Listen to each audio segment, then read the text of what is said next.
En 1991, el rock no cambió de forma gradual. Fue interrumpido. De repente, un sonido entero, una estética entera y casi una era completa empezaron a sentirse viejos. Durante años, el rock mainstream había estado construido sobre el exceso. Pelo grande, solos grandes, producciones enormes, egos todavía más grandes. Y entonces apareció Nirvana, sin pulido, sin glamour, sin la apariencia de una banda hecha para el estrellato. Pero en cuestión de meses, hicieron algo que casi nadie imaginaba. Hicieron que el modelo anterior colapsara. Esto no fue solo el éxito de una banda. Fue el momento en que toda una generación dejó de escuchar lo que la industria le estaba vendiendo y empezó a buscar algo que se sintiera real. Antes de Nirvana, el centro del rock era fácil de identificar. MTV estaba lleno de bandas que parecían más grandes que la vida misma. Las canciones eran ruidosas, dramáticas y diseñadas para el espectáculo. La imagen importaba casi tanto como la música, y para la industria eso funcionaba. Esas bandas vendían discos, llenaban estadios y les daban a las discográficas una fórmula que podían repetir una y otra vez. Pero lejos de Los Ángeles y de la maquinaria del glam metal, en Seattle estaba creciendo otro sonido, más áspero, más pesado, más incómodo. No sonaba a aspiración, sonaba a frustración. Nirvana salió de ese mundo. Kurt Cobain, Krist Novoselic y, más tarde, Dave Grohl no estaban ofreciendo escapismo en el sentido tradicional. Su música se sentía cruda, inquieta y emocionalmente expuesta. No intentaba impresionarte con perfección, y justamente por eso conectó. Al principio, Nirvana no parecía una banda destinada a remodelar la cultura mainstream. No encajaban en la imagen dominante del estrellato rockero. Kurt Cobain no se parecía al frontman que las discográficas solían convertir en póster. El sonido del grupo era desordenado por decisión. Su energía se sentía inestable. Incluso sus mejores canciones tenían tensión en vez de pulido. Y esa tensión era exactamente el punto. A comienzos de los 90 ya existía una desconexión creciente entre lo que las discográficas promocionaban y lo que muchos jóvenes estaban sintiendo. El establishment del rock seguía creyendo que más grande era mejor, pero la audiencia estaba cambiando. Una nueva generación no necesariamente quería fantasía teatral, quería honestidad, confusión, ruido, algo más cercano a su propia vida.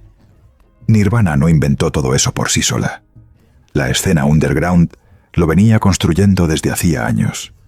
Pero Nirvana fue la banda que llevó esa energía al centro de la cultura popular. Y una vez que eso ocurrió, ya no había vuelta atrás. Entonces llegó Smells Like Teen Spirit, no solo como canción, sino como una sacudida. El riff era inmediato, la energía era caótica. El video parecía una asamblea escolar convertida en rebelión. No se sentía como rock mainstream, se sentía como un ataque contra él. MTV empezó a pasarlo, la radio lo tomó. Y de repente, la banda que no estaba hecha para encajar en el sistema estaba en todas partes. Lo poderoso del momento no fue solo que Nirvana se volviera popular. Fue que hizo que todo lo que la rodeaba pareciera artificial. Bandas que habían dominado apenas meses antes empezaron a verse desconectadas. Cambió el lenguaje visual, cambió la ropa, cambió la actitud. Y la industria reaccionó rápido, porque la industria siempre sigue la atención. Las discográficas que habían pasado años invirtiendo en hard rock pulido, ahora querían alternative. Seattle se convirtió en símbolo, grunge se convirtió en etiqueta, y Nirvana se convirtió en el rostro de un cambio generacional que ni siquiera parecía querer cargar del todo. Cuando Nevermind empezó a subir en los charts y terminó superando a artistas que la industria consideraba intocables, el mensaje fue imposible de ignorar. Esto ya no era una tendencia marginal, era el centro. Una banda con un sonido abrasivo, vulnerable y anti-glam había reemplazado al modelo dominante del rock comercial.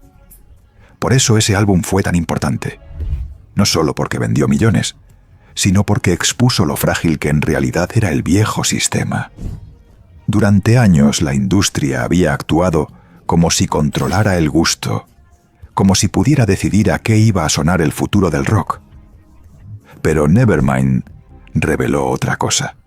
A veces la audiencia cambia primero. Y cuando eso pasa, el sistema no tiene más opción que correr detrás.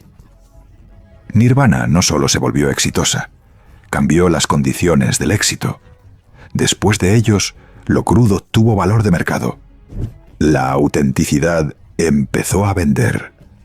Las discográficas corrieron a firmar bandas que pudieran capturar esa misma intensidad emocional, aunque no entendieran del todo qué hacía diferente a Nirvana. Esa es la ironía. La banda que ayudó a destruir una fórmula inspiró casi de inmediato a la industria a fabricar otra. Pero incluso así, el cambio fue real. Nirvana